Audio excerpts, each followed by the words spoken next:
नमस्ते दोस्तों। आज का वीडियो में आगे बढ़ने से पहले हम आपको थैंक यू तो कहना चाहते हैं। आपने इतना सारा प्यार दिया, सपोर्ट दिया, कमेंट्स किए, सब बच्चों ने कमेंट्स किया, सब ने की बधाई दिया, हमको कंग्रेचुलेट किया। Thank you very much. सब ने कमेंट किया है और किसी ने करंट अफेयर्स और जनरल नॉलेज का भी वीडियो पूछा है। बेटा वो आएगा धीरे धीरे, वो भी आ जाएगा। अभी तो स्टार्ट कर रहे हैं, अभी टाली का खत्म होने दो, थोड़े बहुत बिजनेस के क्लासेस के डाल देंगे, फिर वो आएंगे। ठीक है। और कोई भाई साहब ने लॉ एजुकेशन भी उनको सीखना है, उसका भी उन्होंने पूछा है। पढ़ते हैं आज का क्लास तो नहीं है, बहुत ही हेल्पफुल टॉपिक है। आपके नज़र में किसी को अगर है तो उसको बताइए, काम आएगा उसको। फॉर एग्जाम्पल यहाँ पे हमने बोला था कि हमारा फोकस रहेगा, प्रायोरिटी रहेगा स्टूडेंट्स। ठीक है, हमारा प्रायोरिटी रहेगा स्टूडेंट्स, जॉब सीकर्स और स्टार्टअप को हम लोग सपोर्ट करेंगे।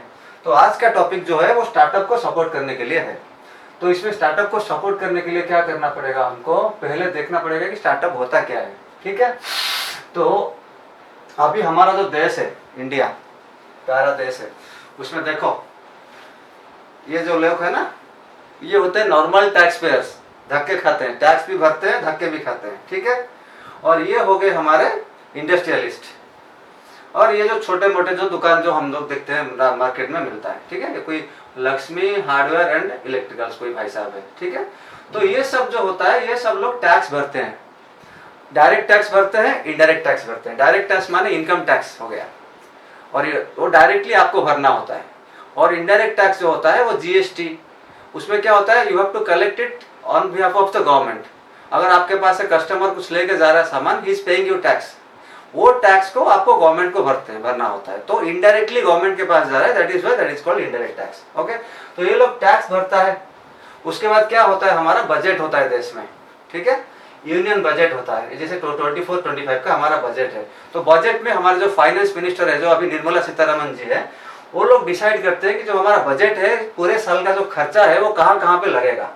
कहाँ इंटरेस्ट जो हम लोग फॉरेन से लोन लेते हैं ना, आईएमएफ हो गया, वर्ल्ड बैंक हो गया, ठीक है, आईएमएफ हो गया, वर्ल्ड बैंक हो गया, वहां से हम लोग फंडिंग लेते हैं। तो उसको रीपेमेंट करने के लिए वो लोन को you have to pay them interest. Last year आप देख लो 10% गया है इंटरेस्ट, 10%, 10.2%, टोटल बजट का 10.2% we have paid interest. Okay, then transport, जो हमारा ट्रेन हो गई, गवर्नमेंट ट्रांसपोर्ट फैसिलिटीज हो गई, और रोड ट्रांसपोर्ट हो गया, जो गवर्नमेंट के अंडर में कंट्रोल में आता है। ठीक है, तो उसके लिए हमने एलोकेट किया है 3.7%। ठीक है, फिर डिफेंस, जो हमारा आर्मी है, एयरफोर्स है, नेवी है, उसके लिए भी हमने 54.3 बिलियन होता है ना ये भाई, हाँ, बिलियन डॉलर्स में हम लोग उसको इन्वेस्ट किए हैं। उसमें थोड़ा कम किया हुआ है। उसके बाद ट्रांसफर टू स्टेट्स, अभी फॉर एग्जांपल से जीएसटी हम लोग आप समझते हैं, जीएसटी में सीजीएसटी होता है, एसजीएसटी होता है और आईजीएसटी होता है। जो आईजीएसटी मतलब जो आउट ऑफ द स्टेट अगर आप सप्लाई करते हो तो then you have to charge them IGST. जो सीजीएसटी होता है वो सेंट्रल टैक्स होता है, और एसजीएसटी जो होता है वो स्टेट टैक्स होता है। तो क्या होता है, जो सीजीएसटी होता है ना, वो सेंटर के पास चला जाता है, फिर centre pays it back to the state, वो वापस स्टेट को करता है, तो उसमें होता है। उसके बाद रूरल डेवलपमेंट, जैसे गांव में आपकी हो गई क्या बोलते हैं, रोड इंफ्रास्ट्रक्चर, स्कूल्स, कॉलेजेस, वो सब बनाने के लिए गवर्नमेंट भी इन्वेस्ट करता है। तो पेंशन हो गया, जैसे गवर्नमेंट आर्मी हो गई, स्कूल टीचर हो गए, उन सबको pension, food subsidy, tax administration, ये सब का बजट में हम लोग का खर्चा होता है। ठीक है, तो डिवाइड करते हैं फाइनेंस मिनिस्टर की, हमको कौन से सेक्टर पे कितना इन्वेस्ट करना है। तो अभी हमको हमारा जो बजट है टॉपिक, आप बोलोगे कि उसका स्टार्टअप से क्या लेना देना। हमारा टॉपिक इसीलिए है क्योंकि हम लोग स्टार्टअप को सपोर्ट करने के लिए गवर्नमेंट ने एक स्कीम लेके आया है। ठीक है, अभी आपके पास नया बिजनेस स्टार्ट कर रहे हो आप, आपके पास उतना फंड्स नहीं है। ठीक है, तो आपके पास फंड्स नहीं, तो आप जाते हो बैंक के लिए। बैंक वाला आपको क्या पूछता है, प्रॉपर्टी है मॉर्गेज के लिए, कोई घर है, जमीन है, तो जो जिसके पास होगा बैंक वाला उसी को लोन देता है। और फॉर एग्जांपल देखो आपके पास कुछ भी नहीं है तो बैंक वाला आपको तो लोन देगा नहीं। तो वो केस में आप बिजनेस कैसे रन करोगे, उसको बोलते हैं वर्किंग कैपिटल रिक्वायरमेंट्स। मतलब डे टू डे आपका जो सेल्स परचेज होता है, पार्टी का पेमेंट होता है, पेमेंट ट्रांसफर ऑफ फंड्स जो पार्टी को आप करते हो, सामान खरीदते हो, तो उसके लिए क्या करना पड़ता है, आपको वर्किंग कैपिटल की रिक्वायरमेंट जरूरत पड़ती है। तो ये केस में आपको वर्किंग कैपिटल देगा कौन, बैंक तो मना कर रहा है। तो फिर गवर्नमेंट ने क्या किया, गवर्नमेंट ने एक स्कीम लेके आया है। ठीक है, गवर्नमेंट ने एक स्कीम लेके आया है, उसको बोलते हैं मुद्रा योजना। देखिए भाई, मुद्रा योजना अभी तक 33 लाख करोड़ गवर्नमेंट ने, हमारे प्रधानमंत्री जी है, उन्होंने अभी तक उनके अंडर में वो स्कीम आया था, इतना चला गया है किसको, बेनिफिशियरी को, जिसमें से 70% आर वुमेन। जो लेडीज लोग होते हैं ना, जो घर से कोई क्या बोलते हैं, किचन आइटम बनाता है, कुछ क्रोकरी आइटम बनाता है, चॉकलेट्स होते हैं, हैंडीक्राफ्ट्स होते हैं, वो सब के लिए भी 70% है given to the ladies. Okay, और ये सब किसके लिए कर रहे हैं? Funding the unfunded for ease of credit of business, मतलब जिसको कोई नहीं देता है, नॉन फंडेड लिखा है ना, अनफंडेड, जिसको कोई नहीं देता है, तो उसके लिए ये स्कीम है। तो आपको, आपके केस में जो स्टार्टअप हमारे उनके लिए फिट बैठता है, तो उसके लिए गवर्नमेंट ने कुछ स्कीम लेके आए हैं, कैसे उसको अप्लाई करना, कैसे आपको मिलेगा वो स्कीम, कैसे आप उसका फायदा उठा सकते हो, कैसे उससे आपको बिजनेस बढ़ा सकते हो, तो उसके बारे में हमारा आज का डिस्कशन है। ठीक है, तो ये हो गया आपका 33 करोड़ का, अभी तक उन्होंने सैंक्शन कर दिया है, और भी बढ़ गया होगा क्योंकि बहुत पुराना न्यूज है। ठीक है, 70% वो लेडीज को जा रहा है, और लेडीज के लिए इंटरेस्ट रेट भी कम है। अगर उसी लोन अगर आप किसी प्राइवेट फाइनेंस से जाते हो, आज के डेट में मंथली, आपका तो पता है गांव का क्या रहता है, मंथली रेट ऑफ इंटरेस्ट रहता है, तो साल का वो कम से कम 25-30% तक चला जाता है। अगर आप प्राइवेट इंस्टीट्यूशन को जाते हो, जैसे एनबीएफसी हो गया, नॉन बैंकिंग फाइनेंस कॉर्पोरेशन, और कोई प्राइवेट बैंक्स होते हैं जो गवर्नमेंट के अंडर पे नहीं आते हैं, they charge you almost 15-16% annually, तो बहुत ज्यादा होता है। तो उस सिचुएशन में जो कॉमन मैन है, जो कॉमन बिजनेसमैन है, वो ब्याज भरेगा कि धंधा करेगा? और उसमें भी अगर समझ लीजिए कि आपका कलेक्शन नहीं आया, लेट हो गया 6 महीना, तो आप कहाँ से भरोगे? बिजनेस तो बंद हो जाएगा, और प्राइवेट वाला तो घर पे आके बैठ जाएगा आपका। गवर्नमेंट बैंक तो थोड़े बहुत देते हैं रिलैक्सेशन। ठीक है, तो उसके लिए ये स्कीम गवर्नमेंट ने लेके आया है, ताकि जिसको कोई नहीं दे रहा है तो उसको हम लोग देख रहे हैं। और 70% वोमेन है, इसका यू हैव टू बी, आत्मनिर्भर भारत होता है ना, तो उसके लिए you have to self reliant.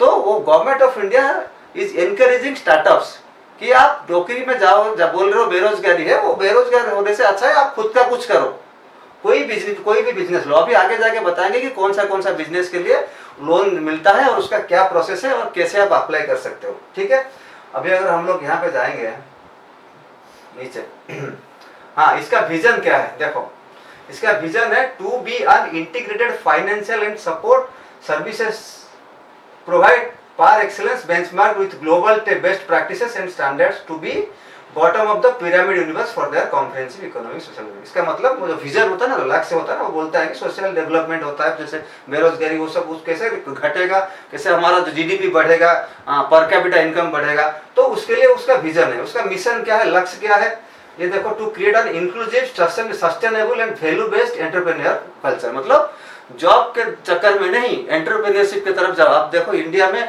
2010-15 तक सिर्फ 3 या 4 यूनिकॉर्न्स थे। यूनिकॉर्न्स का मतलब जिसका 100 करोड़ का बिजनेस करता है वो स्टार्टअप में, और आज के डेट में 1000 से मोर देन 1 लाख अपना पास हो गए हैं स्टार्टअप जो है अपना एंटरप्रेन्योरशिप। ठीक है, तो इनके साथ ये क्या बोलते हैं, in collaboration with partners institution, मतलब जो बैंक के साथ गवर्नमेंट ने टाई अप किया है उनके साथ मिलके जो economic success and financial security, तो जो पब्लिक का जो इकोनॉमिक सक्सेस होगा तो गवर्नमेंट का भी फायदा, आप ग्रो करोगे, आप ब्याज भरोगे तो बैंक का भी फायदा, आप टैक्स भरोगे गवर्नमेंट का भी फायदा, गवर्नमेंट का फायदा तो गवर्नमेंट वो पैसा फिर हमारे रोड रेल इंफ्रास्ट्रक्चर में इन्वेस्ट करेगा, हमारे हेल्थ केयर पे, हमारे बच्चों के पढ़ाई पे, वो सब में इन्वेस्ट करेगा। ठीक है, अभी आ गया इसमें उसका क्या है, प्रधानमंत्री मुद्रा योजना is a scheme launched by the honourable prime minister 8 अप्रैल 2015 को किया था। 10 लाख तक का जो लोन है और 20 लाख तक का जो क्या बोलते हैं उसको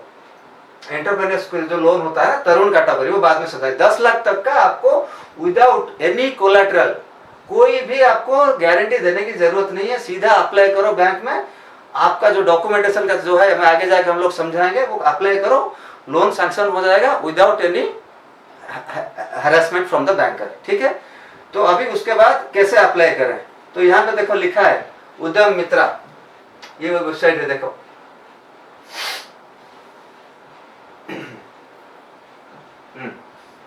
तो यहाँ पे ये देखो उद्यम मित्रा, ये जो वेबसाइट है ना, ये वेबसाइट पे आप क्लिक करके खुद अप्लाई कर सकते हो ऑनलाइन। लेकिन आपको पता है बैंक का रूल्स कैसे है, बैंक वाले कैसे करते सताते हैं बैंक वाले, वो वहां पे जाएगा, कहाँ पे, यहाँ पे आएगा आपका ऑनलाइन, अगर आप अप्लाई करोगे वो आएगा इधर आपका, यहाँ पे जो सिडबी करके, सिडबी एक इंस्टीट्यूशन है, जैसे नाबार्ड हो गया एग्रीकल्चरल लोन के लिए, सिडबी होता है। सिडबी वाले क्या करते हैं, आपकी लोन को ये करते हैं, मतलब क्या बोलते हैं, प्रोसेस करते हैं आपका, वो पूरा चेक करके वो बैंक को भेजेगा, वो जो बैंक को भेजेगा बैंक वाला फिर डॉक्यूमेंट चेक करेगा, उसका फिर लंबा प्रोसेस आप। हाँ, एमएसएमई लोन के अंदर, एमएसएमई का जो लोन है उसमें पीएम विश्वकर्मा योजना, आत्मनिर्भर जो स्ट्रीट वेंडर होते हैं ना, जो ठेला लगाते हैं, उनके लिए भी लोन मिलता है। और ये स्टार्टअप इंडिया जिसके बारे में हम लोग बात करेंगे अभी, एनिमल हस्बेंड्री, आप दूध का जो बिजनेस करते हैं उनके लिए, और ये नेशनल लाइफ स्टॉक जो बकरी पालन हो गया, गौ पालन हो गया, मुर्गी पालन हो गया, तो उसके लिए वो मतलब लोन मिलता है, सबसे आपको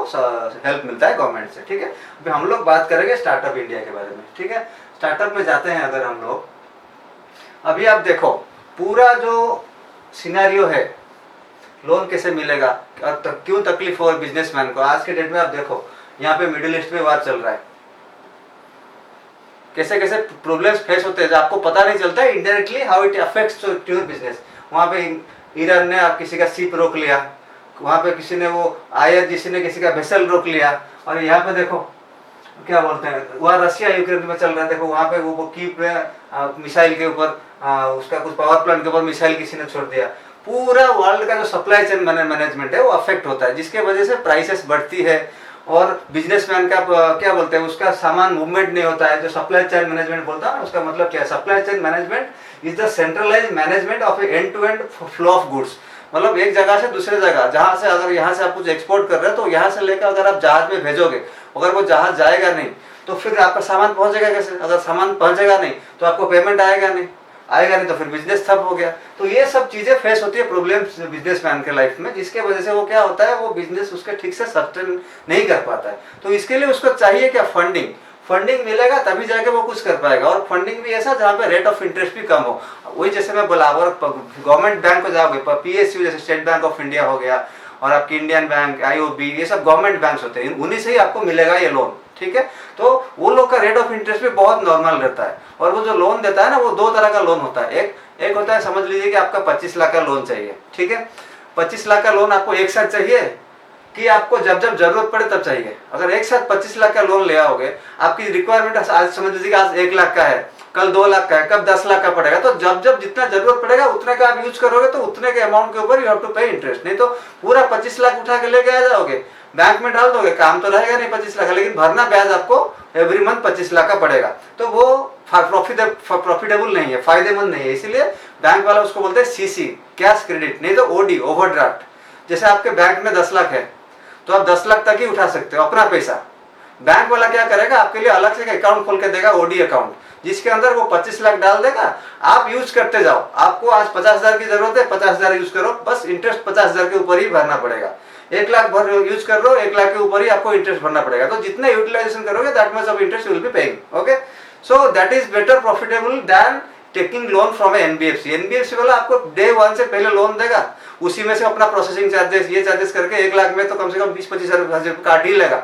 लेकिन बैंक वाले में क्या होता है, zero processing charges, zero hidden charges, nothing, जो रेट बोला है बस उसका वो ब्याज लगा। ठीक है, तो अभी आ जाते हैं उसको कैसे हम लोग अप्लाई करेंगे। ठीक है, अप्लाई कैसे करेंगे, उसका जो क्राइटेरिया क्या क्या क्राइटेरिया आप फिल करते हो, वो क्राइटेरिया के अंदर हम लोग आते हैं कि नहीं। ये और एक बार देख लो भाई, ये आप लोग हो टैक्स पेयर, टैक्स भरते हो और ऐसे जाते हो बस पे, ये हो गया अपना मैन्युफैक्चरिंग सेक्टर, ये भी टैक्स भरते हैं। तो वो सब टैक्स आके जो हमारा जो होता है बैंक को जाता है, गवर्नमेंट को जाता है। गवर्नमेंट क्या बोलता है कि बैंक को तुम फंडिंग करो, कम रेट में बिना कोलैटरल तुम फंडिंग करो, उनको बिजनेस करने दो, बिजनेस करने के बाद वो लोन भरेगा और वो ही will contribute to the Indian economy. अगर आप किसी को सपोर्ट नहीं करोगे स्टार्टअप को, वो बिजनेस नहीं करेगा। कोई स्किल्ड वर्कर है, समझ लीजिए कि आपके गाँव में कोई वो क्या बोलते हैं, वो घर में बनाता है ना मट्टी का जो सामान, तो वो क्या है, वो लिमिटेड हो गया है गांव में। ठीक है, वो हो गया। और आपका जो लोग क्या बोलते हैं, वो कारपेंटर वगैरह, कारपेंटर क्या करता है, छोटा मोटा करते रहते हैं। अभी क्या है, वो लोग स्किल और उनके पास नॉलेज नहीं है, उनको पता नहीं चल रहा है, वो सब पॉलिटिक्स में घुसे हैं, इसको उसको वोट देना है, उसको इसको वोट देना है। कोई फैक्ट में जाके चेक नहीं कर रहा है कि गवर्नमेंट की तरफ से एक्चुअल में क्या क्या बेनिफिट्स है। ठीक है, तो उनको आपको एजुकेट कर रहा है। जैसे हम लोग आपको बता रहे हैं, आप में से बहुत लोग जानते होंगे इसके बारे में। ठीक है, जो नहीं जानता है, आप जो लोकल लेवल में आपके जो है, जो टैलेंटेड वर्कर्स लोग हैं, जिनके पास मतलब क्या बोलते हैं, उनके पास टैलेंट है लेकिन वो उसको सही स्किल अपस्किल नहीं कर पा रहे, एक्सपोज नहीं कर पा रहे, आप उनके पास से जाके बताओ कि भाई हाँ ऐसा ऐसा है, तेरे पास जमीन नहीं है, घर नहीं है, लेकिन फिर भी गवर्नमेंट तेरे को सपोर्ट कर रहा है, विदाउट एनी कोलैटरल 10 लाख तक का तेरे को लोन मिल सकता है, लेकिन तेरे को ईमानदारी से उसको भरना। नहीं तो सब लोग अगर ऐसे लेके चले गए, भरा कोई नहीं, तो फिर अगर 2 जने के लिए बोलते हैं, 2 जने के लिए पूरा नेशन सबको झेलना पड़ेगा। ठीक है भाई, अभी आते हैं मुद्रा लोन के बारे में, आपको समझा दिया क्या क्या है, कि कहाँ कहाँ पे सेक्टर में यूज होता है और उसका क्या प्रोसेस है, किस किस चीज के लिए लोन मिल सकता है, वो आपको समझा दिया। अभी आते हैं आपको उसका क्या फॉर्मेलिटी है और उसमें क्या आता है। ठीक है, मुद्रा स्कीम, उसके लिए पहला एलिजिबिलिटी क्या क्राइटेरिया है, और ये जो है सिंपल तरीके से मैं आपको समझा रहा हूँ। ठीक है, must have a registered office with proper name plate. जो आपका ऑफिस है, जो आपका दुकान है, ठीक है, आपका लोन लेने के लिए जब बैंक वाला आएगा वेरिफिकेशन के लिए, so then you should have a proper set of business. आप अगर कुछ भी हार्डवेयर बेचते हो तो दुकान में हार्डवेयर होना चाहिए।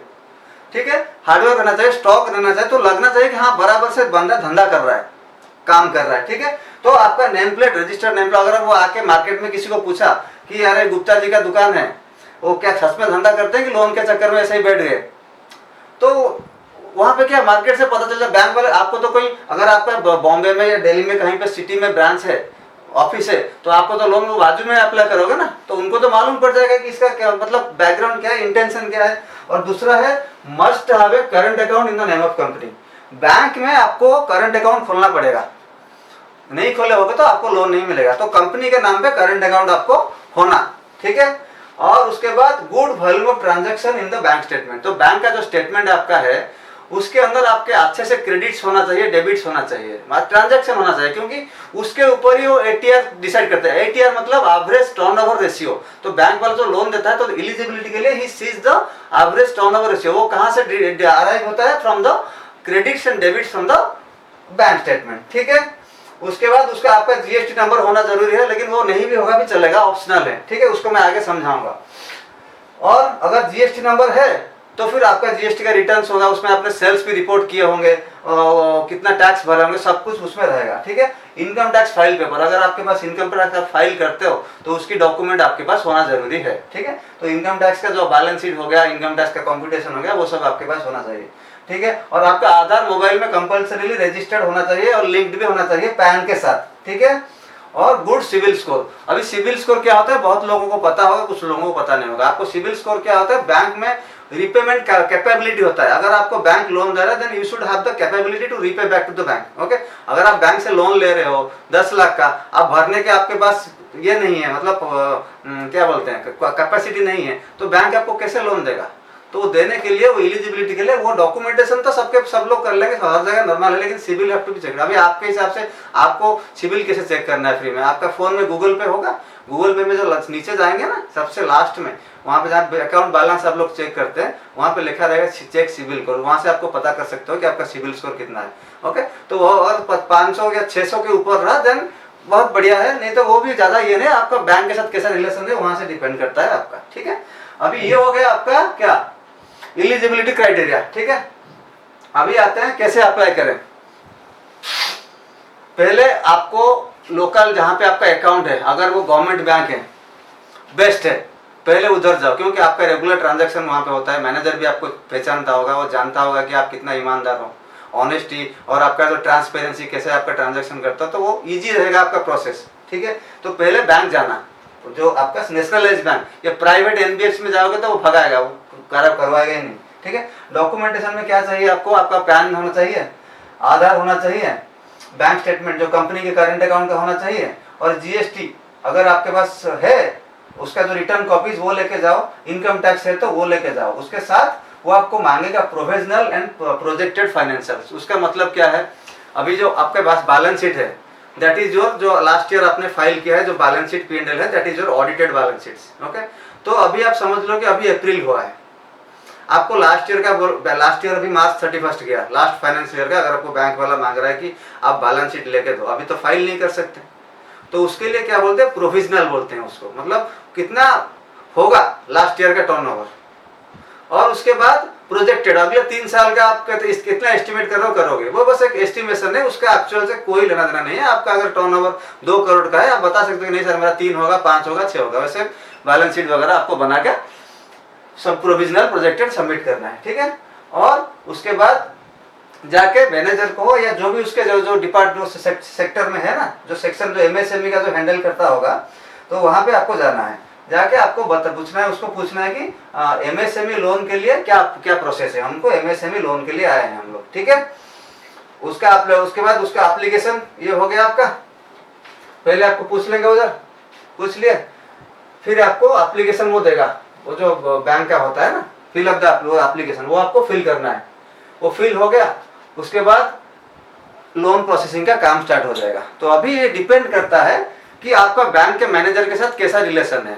अगर वो अच्छा आदमी है, आपका पूरा दोस्त है, यार है, तो वो आपको जल्दी प्रोसेस कर लेगा, ठीक है। और प्रोसेस करने के बाद वो फिर आपका सीसी में दे रहा है कि ओडी में दे रहा है कि आपको मतलब अलग किस तरह का लोन फंड के हिसाब से दे रहा है, तो वो आके आपके अकाउंट में आएगा। आप वो पैसे को लगा के अपना प्रोडक्टिविटी बढ़ाओ, सेल्स बढ़ाओ, आपका क्या बोलते हैं, सर्विस सेक्टर में हो तो सर्विस में लगाओ, इन्वेस्टमेंट, कैपिटल इन्वेस्टमेंट आपका सेटअप हो, जैसे स्टॉक्स आप लेते हो या ऑफिस सेटअप है, फर्नीचर वगैरह लगाते हैं, कंप्यूटर, जो भी आपके खर्चे है ना, वो बराबर से उधर से आप एक करके प्रॉपरली ग्रो करो। और जब रिपेमेंट आता है प्रॉपरली रिपेमेंट करो। कभी कभार क्या होता है, अगर आप सेल्स के अंदर है, गुड्स एंड सेल्स के अंदर है, तो वो क्या करेगा, आपको मंथली स्टॉक स्टेटमेंट भी मांगेगा। आपके पास जो भी स्टॉक है उसका बस एक लिस्ट बना के आपको देना पड़ेगा, और आपको टाइमली पे करना है। क्यों करना है, अगर आप पे नहीं करोगे, एक तो आपका सिविल खराब होगा, दूसरा बैंक वाला पीछे पड़ जाएगा, और तीसरा क्या होगा ना, आपका लोन कभी बढ़ाएगा भी नहीं। अभी समझ लीजिए कि आपको 10 लाख का लोन दिया और 10 लाख में आपने बढ़िया अपना क्या बोलते हैं, सेल्स बढ़ रहा है। अभी आगे जाके आपको कोई 50 लाख का ऑर्डर आ रहा है, आपके पास 50 लाख नहीं है, लेकिन अगर आप लोन बराबर रिपेमेंट कर रहे हो टाइम पे, देन बैंक वाला खुशी खुशी आपका लिमिट बढ़ा देगा कि बंदे में ऑनेस्टी है और ये हार्डवर्क भी कर रहा है और ये बिजनेस भी बढ़िया कर रहा है, प्रॉपरली हमको रिपोर्ट भी दे रहा है, जीएसटी का, स्टॉक स्टेटमेंट का, इनकम टैक्स का सब दे रहा है। सो हमको भी उसको सपोर्ट करना बनता है। तो वो सपोर्ट करेगा कब, जब आप प्रॉपरली उसको रिपेमेंट करोगे, ठीक है। तो ये हुआ आज का क्लास, आज का इन्फॉर्मेशन। इसमें हम लोगों ने क्या बोलते हैं, जो आपका स्टार्टअप्स जो हमारे जो देश के जो ये हैं, क्या बोलते हैं, बैकबोन है। कौन होता है हमारे जो बैकबोन देश में, हमारे टैक्स पेयर। वो जो बस में आप बैठे था ना, वो भी आप बैकबोन ही हो। उनके साथ साथ जो हमारे ट्रेडर्स हैं, क्योंकि वो लोग एम्प्लॉयमेंट देते हैं लोगों को। आप लोग पढ़ाई कर रहे हो, जॉब करोगे, जाके कहीं पे नौकरी करोगे, लेकिन जो बिजनेसमैन है उनको क्या होता है, दे प्रोवाइड एम्प्लॉयमेंट। अगर उनको हम लोग एनकरेज करके, उनको पूरा ये बता के, उनको फंडिंग करके, बैंक से हेल्प लेके हम लोग कुछ करेंगे, तो क्या होगा, वो जैसे बढ़ेगा तो उसके साथ वो 10 लोगों को नौकरी पे रखेगा, तो उसका घर चलने के साथ साथ 10 लोगों का घर और भी चलेगा। अभी फॉर एग्जाम्पल आप समझ लो, आपके एरिया में एक कार की फैक्ट्री आ रही है, ठीक है।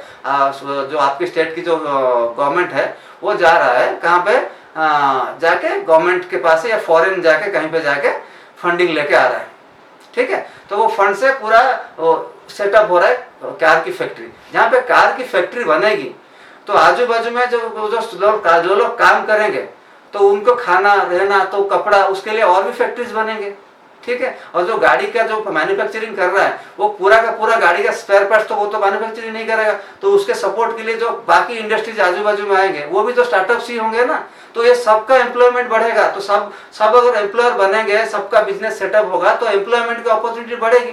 तो हमारी जो बेरोजगारी है, जो हमारे क्या बोलते हैं, अभी मैं दिखा रहा था ना बजट में कितना हम लोग मतलब पूरा बजट का कम से कम 15 to 16% हम लोग दे रहे हैं, कहाँ पे, इंटरेस्ट रिपेमेंट में, क्योंकि हमने लोन दिया। हमारा जो फॉरेन अकाउंट डेफिसिट होता है, जैसे हम इसका बाद में आपको समझाऊंगा, जैसे क्या बोलते हैं, ट्रेड डेफिसिट हो गया, करंट अकाउंट डेफिसिट हो गया, ट्रेड डेफिसिट, फिस्कल डेफिसिट और करंट अकाउंट डेफिसिट, ये तीनों डेफिसिट में हम लोग हमेशा पीछे हैं। हमारा डॉलर के हिसाब से हमारा वैल्यू बहुत कम है, तो वो सब चीजें इंपैक्ट होते हैं, because we are not generating. आज भी हमारा जो फॉरेन से जितना पैसा आता है ना, मोस्टली रेमिटेंस से आता है, और बाकी जो हमारा ज्यादा एक्सपोर्ट होता है वो आईटी होता है। हम लोग गुड्स ज्यादा एक्सपोर्ट नहीं कर रहे हैं, सर्विसेज एक्सपोर्ट कर रहे हैं। और हम बाहर से 90% हमारा रिक्वायरमेंट, ऑयल की रिक्वायरमेंट हम बाहर से लेके आते हैं, और हमारा क्या बोलते हैं, पूरा डिफेंस का 70% हम लोग बाहर से इंपोर्ट करते हैं। तो हमारे इधर कुछ बन नहीं रहा, बनने का हमारे स्टार्टअप का इंडिया में कल्चर कभी था ही नहीं। तो इसीलिए अभी गवर्नमेंट प्रमोट कर रही है कि नहीं, स्टार्टअप्स लगाओ, बिजनेसेस ग्रो करो, एम्प्लॉयमेंट की अपॉर्चुनिटी बढ़ेगी, हमारे देश में चीजें बनेगी, हम लोग एक्सपोर्ट करेंगे, ठीक है। तो क्या होगा, हमारी इकोनॉमी भी बढ़ेगी, देश की पर कैपिटा इनकम भी बढ़ेगी, सबकी अर्निंग भी बढ़ेगी।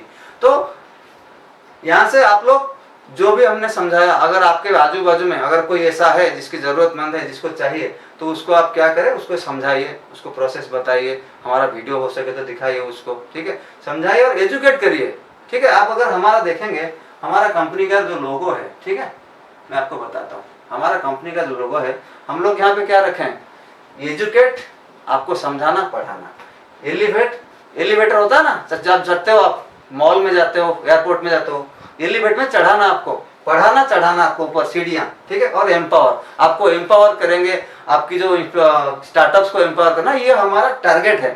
तो हम अपना पार्ट कर रहे हैं, आपके सर्कल में, एरिया में जो भी अगर कोई है जिसको स्ट्रगल कर रहा है बिजनेस में और उसको फंडिंग की जरूरत है, आप उसको ये स्कीम समझाओ। जैसे मैंने बोला ना, ये खाली बिजनेस के लिए नहीं है, आप अगर कोई बकरी पालन करता है, कोई मुर्गी पालन करता है, तो उसके लिए क्या आता है, उसका शेड आता है जहाँ पे आप रखोगे, उसका खर्चा, और आपका जो क्या बोलते हैं, जो लाइफ स्टॉक आप खरीद के लाओगे उसके लिए खर्चा पूरा गवर्नमेंट देता है। अगर फॉर एग्जाम्पल आप डेयरी फार्मिंग करते हो ना, उसका कामधेनु योजना करके दूसरा 2-3 योग मैं धीरे धीरे आपको समझाऊंगा। उसमें क्या होता है, 2 गाय का 90%, 70 to 80% तक गवर्नमेंट आपको पैसा देता है, पूरा पैसा, सिर्फ 15% आपको हाथ से जाएगा।